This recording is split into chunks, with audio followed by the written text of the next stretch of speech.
கழகத்தின் நிரந்தர பொதுச் செயலாளர் வருங்கால முதலமைச்சர் புரட்சி தலைவர் எடப்பாடி அவர்களை வணங்கி இருவரும் தெய்வங்களான புரட்சி தலைவர் எம்ஜிஆர், தமிழகுலசாமி அம்மா அவர்களின் அருளாட்சியோடு அன்னை தமிழக மக்களுக்கு என் பணிவான கருத்தை வணங்கி சமர்ப்பிக்கின்றேன். தமிழ்நாட்டில் இப்போது நேற்று மாலையிலிருந்து ஒரு பரபரப்பு தொற்றிக் கொண்டிருக்கிறது. தமிழ்நாட்டை சாராத கர்நாடகா மாநிலத்தைச் சேர்ந்த பிரபல திரைப்பட தயாரிப்பாளரை தமிழக அரசின் டெல்லி சிறப்பு பிரதிநிதியாக நியமித்திருக்கிறது தாவேகா அரசு. இதற்கு முன்பாக தனக்கு ஜாதகத்தை கணித்து கூறும் ராதன் பண்டிட் அவர்களை தனது அரசியல் ஆலோசகராக தாவேகா அரசு நியமனம் செய்து அதற்கு பிறகு கடும் விமர்சனங்கள் எழுந்ததற்கு பிறகு ராதன் பண்டிட்டனுடைய நியமனம் ரத்து செய்யப்பட்டது.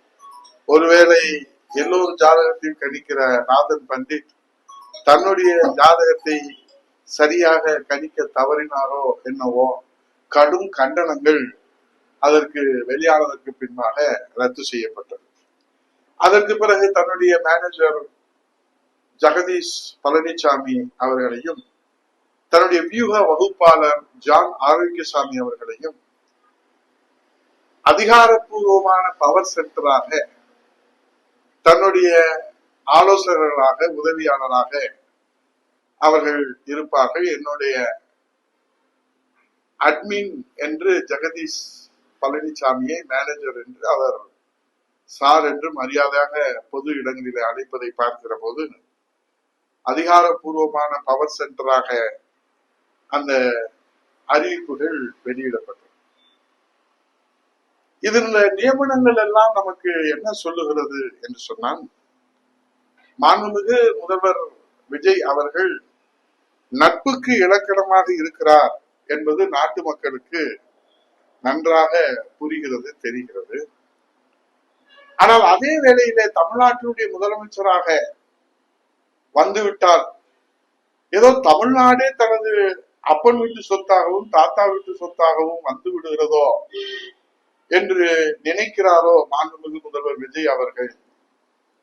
5 ஆண்டுகளுக்குத்தான் மக்கள், அதுவும் நீங்கள் மெஜாரிட்டி இல்லாத ஒரு மைனாரிட்டி அரசாக இருந்து கொண்டு இப்படி தமிழகத்தினுடைய உரிமை காக்கிற 8 கோடி தமிழர்களுடைய உரிமை காக்கிற டெல்லி சிறப்பு பிரதிநிதி என்கிற பெருமை வாய்ந்த இந்த பதவியை ஏதோ சினிமா படத்திலே தன்னோடு பழகியவர்கள் என்கிற காரணத்தினாலே அவர்களுக்கு முக்கிய ரோல் தருவதை போல, முக்கிய கதாபாத்திரம் வழங்குவதை போல 8 கோடி தமிழர்களுடைய உரிமையை நிலைநாட்ட ஒரு தமிழர் கிடைக்கவில்லையா நம்ம முதல்வர் விஜய் அவர்களுக்கு? தமிழ்நாட்டின் உரிமையை டெல்லியிலே நிலைநாட்டிட கர்நாடகாவை சேர்ந்த பிரபல சினிமா பட தயாரிப்பாளர் வெங்கட் நாராயணாவை நியமித்திருக்கிற அந்த அரசு உத்தரவு. ஆனால் ஒன்று புரிகிறது, தன்னை வைத்து படம் எடுத்தவர்கள், தான் படத்தில் நடிப்பவருக்கு மேனேஜராக இருந்தவர்கள், தனக்காக இருந்த நட்பு வட்டாரத்தில் இருந்தவர்கள், ஜெகதீஷ் பழனிசாமி, ஜான் ஆரோக்கியசாமி, விஷ்ணு ரெட்டி, ராதன் பண்டிட், வெங்கட் நாராயணா, இப்படி எல்லோருக்கும் அரசு பதவி வழங்கிய மாண்புமிகு முதல்வர் விஜய் அவர்கள் நட்புக்கு இலக்கணமாகவும் உறவுக்கு இலக்கணமாகவும் இருக்கின்ற பிரபல திரைப்பட கதாநாயகியாக இருக்கிற திரிஷா கூட துணை முதல்வராக விரைவில் அறிவிப்பு வெளிவரலாம். ஏனால் ஜனநாயகத்திலே எதுவும் நடக்கலாம். ஏனால் விஜய் அவர்கள் நட்புக்கு இலக்கணமானவர். எல்லோருக்கும் அரசு பதவி வழங்குற போது நட்புக்கும் உறவுக்கும் இலக்கணமாக இருக்கிற திரைப்பட கதாநாயகியாக நாடறிந்த மேடம் திரிஷா அவர்களை துணை முதல்வராக அறிவிக்க மாண்புமிகு முதல்வர் எப்போது வேண்டுமானாலும் அறிவிப்பை விடலாம் என்கிற அதிர்ச்சியிலே உரைத்து போயிருக்கிறது அன்னை தமிழகம்.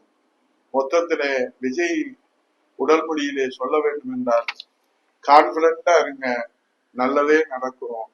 நன்றி, வணக்கம்.